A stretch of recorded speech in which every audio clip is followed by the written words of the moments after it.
Kumar team যেটা আর্জেন্টিনার সাথে বসছে রাউন্ড 32-এ বালভার্দে, এটা না, এটা বানিতে হচ্ছে পর্তুগিজ সাপোর্টাররা, এটা কিন্তু অলরেডি বলা শুরু করছে। তো বালভার্দে অর্থাৎ কেপ ভার্দে কিন্তু আসলে যে এত কুমার টিম, চলেন একটু বিশ্লেষণ করে দেখা যাক কি অবস্থা।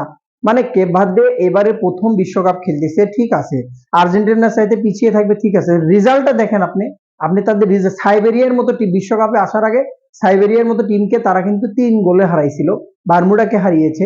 এবং যদি আপনি দেখেন সবচেয়ে বড় যে চমক সেটা হচ্ছে যে স্পেন, না তাতেও তাদের ভরবে না, স্পেনের সাথে ড্র করছে তাতেও তাদের ভরেনি, পরবর্তীতে উরুগুয়ের সাথে ড্র করছে তাতেও তাদের ভরেনি, এবং রিসেন্ট যেটা সৌদি আরবের সাথে ড্র করছে, অর্থাৎ 3টা ম্যাচে কিন্তু কেপ ভার্দের ড্র।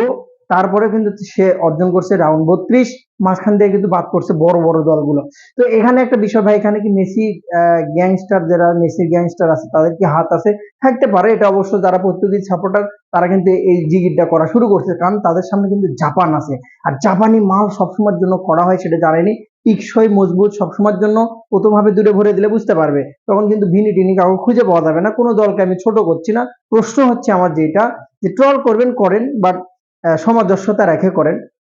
কেপ ভার্দে এইবারের বিশ্বকাপে, ফুটবল বিশ্বকাপে সবচাইতে সবচাইতে যদি হটেস্ট কোনো টিম থাকে সেটা হচ্ছে কেপ ভার্দে। এবার যদি আপনি দেখেন, শুধু কি ভজেনোর উপর নির্ভর করে না, গোলকিপার ভজেনোর উপর নির্ভর করে কিন্তু শুধু না, আপনি যদি খেয়াল করে দেখেন তাদের ডিফেন্স যদি দেখেন আপনি, ওয়ার্ল্ড ক্লাস ডিফেন্স, যে ডিফেন্স দিচ্ছে বর্তমানে বিশ্বকাপে, খুব দ্রুতই কিন্তু তারা বড় বড় ক্লাবে নাম লিখবে। যে পরিমাণ ডিফেন্স স্পেনের সাথে দিয়েছে, যে পরিমাণ ডিফেন্স সৌদি আরবের সাথে দিয়েছে, যে পরিমাণ ডিফেন্স তার উরুগুয়ের সাথে দিয়েছে, বিশ্বের এত বড় বড়, সৌদি আরব কিন্তু আর্জেন্টিনাকে হারিয়েছিল, দুই পিস খেজুরে কিন্তু কাপ মারছিল।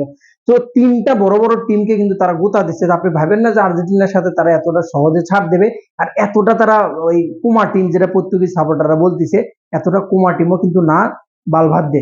যদি আপনি দেখেন তাদের সবচেয়ে বড় প্রাচীরের নাম হচ্ছে বজিনো, অর্থাৎ যদি স্পেনের সাথে বজিনোর যদি পারফরমেন্স একটু খারাপ হতো, একটু আপ ডাউন হতো, তাহলে কিন্তু টিম অন্তত 3 থেকে 4টা 5টা গোল খেয়ে যেত।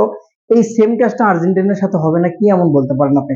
মেসি যদিও ফর্মে, বাকিরাও ফর্মে আছে, যদিও জর্ডানের সাথে আর্জেন্টিনা বি ক্যাটাগরিতে খেলবে, অর্থাৎ স্কলনি কিন্তু বি টিম নিয়ে খেলবে, অন্য তাদের যে বেঞ্চ আছে নিজেদের শক্তিমত্তা বিবেচনা করবে, হয়তোবা জর্ডানের সাথে মেসি নাও খেলতে পারে সম্ভাবনা, তবে শেষের দিকে নামার সম্ভাবনা আছে যতটুকু জানা যাচ্ছে। বাট এই যে ট্রল করা, যে কেপ ভার্দে এত ছোট টিম, এত বাজে টিম, 62 নাম্বার টিম, হ্যাঁ র্যাঙ্কিং এ 62 হলেও কিন্তু তারা স্পেন, সৌদি এবং উরুগুয়ে কিন্তু লাড়া মারছে।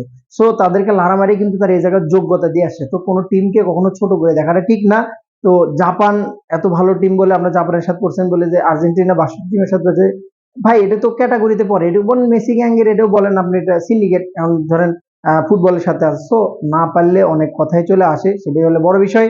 ব্রাজিলকে নিয়ে যদি বলি, ব্রাজিল ভালো ফর্মে আছে, ভালো ছন্দে ফিরেছে, এবং নেইমার যদি ফিট থাকে, আরো যদি 30-40 মিনিট খেলতে পারে, অবশ্যই ভালো দিক আছে। বাট ট্রল করার একটা লিমিট থাকে, সেই লিমিটটা কখন করবি? কেপ ভার্দে এখন পর্যন্ত হট ফেভারিট সবচেয়ে।